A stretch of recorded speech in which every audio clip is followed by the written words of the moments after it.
సినీ నటి జత్వానీ కేసులో మరొక వ్యక్తినైతే ఏపీ పోలీసు అరెస్ట్ చేయడం జరిగింది. మాజీ ఇంటెలిజెన్స్ డీజీగా ఉన్నటువంటి రామాంజన్ ఎవరైతే ఉన్నారో రామాంజన్ని ఏపీ పోలీసులు సిఐడి పోలీసులు హైదరాబాద్లో రామాంజన్ వియ్యంకుడి ఇంట్లో అరెస్ట్ చేయడం జరిగింది. అరెస్ట్ చేసి అక్కడ నుంచి కూడా విజయవాడ తరలించారు. విజయవాడ తరలించి సిఐడి కార్యాలయంగా తీసుకురావడం జరిగింది. రామాంజన్ గతంలో వైఎస్ జగన్మోహన్ రెడ్డి ప్రభుత్వంలో ఇంటెలిజెన్స్ చీఫ్గా వ్యవహరించారు. ఆ టైంలో లా అండ్ ఆర్డర్కి వ్యతిరేకంగా పనిచేశారు. ఆ రోజున ఎవరైతే ఉన్నారో వైసీపీ పార్టీ నాయకులు సంబంధించినటువంటి కేసులు పెట్టితే ముంబైలో ఉన్నటువంటి సినీ నటి జత్వానీని తీసుకొచ్చి అక్రమంగా అరెస్ట్ చేయడం జరిగింది. ఆ అమ్మాయిని వేధించారని చెప్పి కొన్ని ఆరోపణలు అయితే ఉన్నాయి. ఆ ఆరోపణల నేపథ్యంలో ఎన్డీఏ గవర్నమెంట్ వచ్చినందుకు ఎన్డీఏ గవర్నమెంట్ అధికారంకి వచ్చిన తర్వాత ముంబై నటి జత్వానీ కేసు పెట్టిన తర్వాత ఈ రామాంజన్పై సస్పెండ్ చేయడం జరిగింది. సస్పెండ్ చేయడంతో రామాంజన్ కొంత ఎటువంటి అధికారులు అయితే లేకపోవడంతో రామాంజన్ పక్కన ఉండడం జరిగింది. దీనికి సంబంధించి ఇది ఎవరైతే ఉన్నారో సినీ నటి జత్వానీ సంబంధించి ఇప్పటికే గతంలో విజయవాడ సిపిగా పనిచేసినటువంటి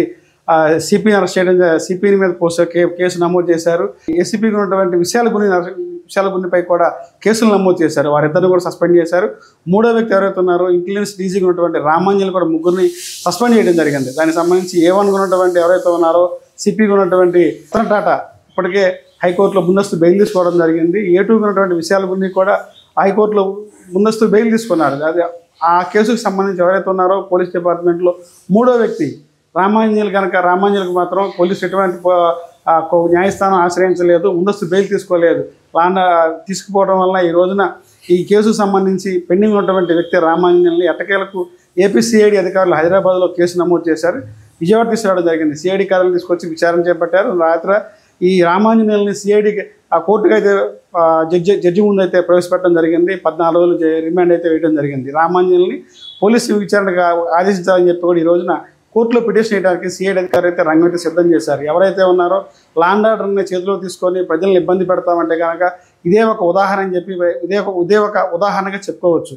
అధికారంలో ఉన్నప్పుడు కనుక తన ఇష్టానుసారంగా వ్యవహరిస్తే చట్టం ఎవరిని చూస్తూ ఊరుకోదు, చట్టం తన పని తను చేసుకెళ్ళద్ది అనడానికి ఈ యొక్క జత్వానీ కేసు ఒక ఉదాహరణ అని చెప్పి కూడా తెలుగు తమ్ముళ్ళు అయితే అభిప్రాయం వ్యక్తం చేస్తున్నారు. ఏదేమైనప్పటికీ ఏదైతే ప్రభుత్వాలతో పడినటువంటి బ్యూరోక్రాట్స్ వ్యవస్థ అయితే ఉందో బ్యూరోక్రాట్ వ్యవస్థ ఎప్పుడైనా సరే ఒక పారదర్శకంగా వ్యవహరించాలి. పార్టీలతో సంబంధం లేకుండా ప్రభుత్వాలతో సంబంధం లేకుండా తమ విధిని నిర్వర్తించే విధంగా వ్యవహరిస్తే తమ ఉన్నటువంటి ఉద్యోగం చేసేటువంటి యొక్క 40 ఏళ్ల సర్వీసులో మంచి పేరు తెచ్చుకోవడానికి అయితే చాలా అవకాశం అయితే ఉంటుంది. రాజకీయ నాయకులు కుమ్ముగాసి వారు చెప్పినటువంటి విధంగా చేస్తే ఐఏఎస్ ఐపీఎస్లు కూడా ఈ రోజున కేసులు నమోదై అరెస్టులు అవుతున్నారంటే బ్యూరోక్రాట్ వ్యవస్థకి ఒక మాయని మచ్చగా అయితే ఏర్పడుతుంది. ఇప్పటికైనా బ్యూరోక్రాట్ వ్యవస్థలో ఇటువంటి పనులు చేసేవారు ఎవరైనా ఉంటే కనుక తస్మాత్ జాగ్రత్తగా ఉండాలని చెప్పి కూడా కోరుతున్నారు.